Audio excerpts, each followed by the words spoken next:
Olá, hoje a gente vai decodificar uma espécie de linguagem secreta, a linguagem que está por trás de quase tudo no nosso mundo digital. Sabe aquela recomendação de filme que parece perfeita? Ou os avanços incríveis em inteligência artificial? Então, por trás de tudo isso, tem uma estrutura matemática, uma bem poderosa, que organiza essa bagunça toda. Vamos descobrir que estrutura é essa. E essa linguagem, olha só, ela é o pilar de uma área fascinante, a ciência de dados. É basicamente o campo que pega dados brutos, um monte de informação solta e transforma em conhecimento de verdade, algo que tem valor. Mas, ciência de dados não é uma coisa que se faz uma vez e pronto. É um ciclo, sabe? Um processo que não para. Tudo começa com a coleta dos dados, daí eles são processados, analisados, visualizados. O grande objetivo disso tudo é pegar aquele amontoado de informação e transformar em ações, em decisões que fazem a diferença de verdade no final do dia. Se a gente for olhar a definição mais formal, a ciência de dados é o que chamam de campo multidisciplinar. E o que isso quer dizer? Bom, é uma mistura de estatística, matemática e programação, tudo junto. Mas não para por aí. Precisa também de um conhecimento profundo do negócio. Porque, no fundo, não é só sobre números, né? É sobre entender o contexto, o que está por trás deles. E, no final das contas, tudo se resume a isso aqui. O ponto-chave, o pulo do gato, é encontrar aqueles padrões escondidos, sabe? Aquelas correlações que não são nada óbvias. Para quê? Para que as empresas, as organizações possam tomar decisões bem mais inteligentes, mais estratégicas. Beleza. Até aqui a gente entendeu o quê e o porquê da ciência de dados. Mas agora vem a grande pergunta. O que é que move tudo isso? Qual é o motor por trás dessa engrenagem toda? Pensa só. O que faz com que uma máquina aprenda com o que já aconteceu? Ou que ela consiga reconhecer um rosto numa foto ou até entender o que a gente fala? A resposta é surpreendente e de uma elegância impressionante. A resposta é álgebra linear.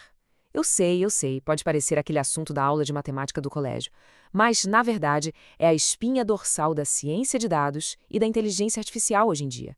É sério. Mas por que ela é tão importante assim? É que a álgebra linear dá pra gente as ferramentas para organizar e manipular um volume gigantesco de dados. É como se fosse a língua que os computadores falam para conseguir enxergar e entender o mundo, tudo através de números. Então, tá bom. Se a álgebra linear é a linguagem, quem são os personagens principais dessa história? Vamos conhecer agora os elementos mais básicos de todos, os famosos vetores e matrizes. Vamos começar pelo vetor. Para simplificar ao máximo, um vetor é só uma lista ordenada de números. Pensa numa coluna de uma planilha, uma só.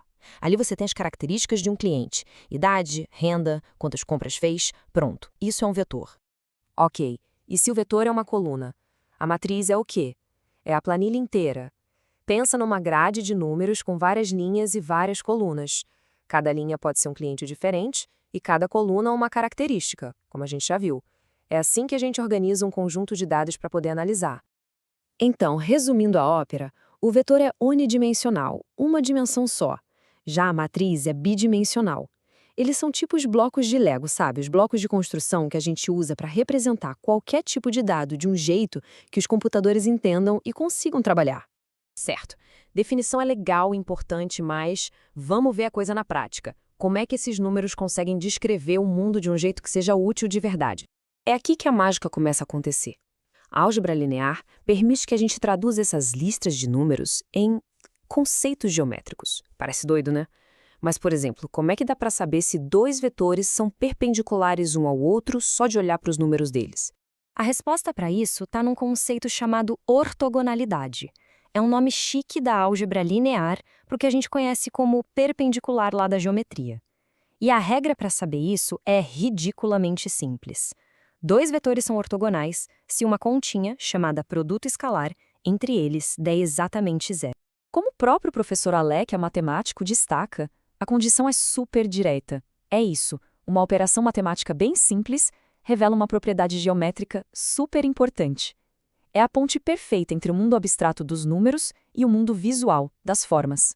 E fazer essa conta, o tal do produto escalar, é moleza. Olha só. A gente multiplica os números de cada vetor que estão na mesma posição e depois soma tudo. Se o resultado final for zero, bingo! Os vetores são ortogonais. Simples assim. Elegante e muito, mas muito poderoso. Beleza.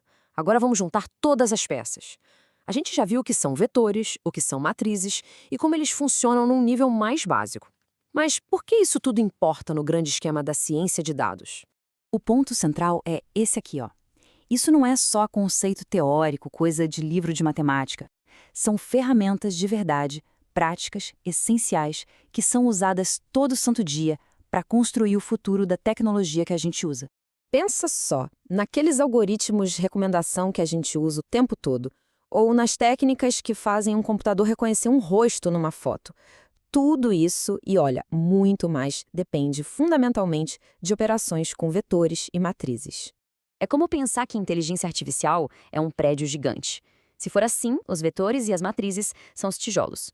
Cada tijolinho é simples, mas quando a gente junta todos eles, aí sim, dá para construir as estruturas mais complexas e inteligentes que a nossa imaginação permitia. E para a gente fechar, fica aqui uma reflexão.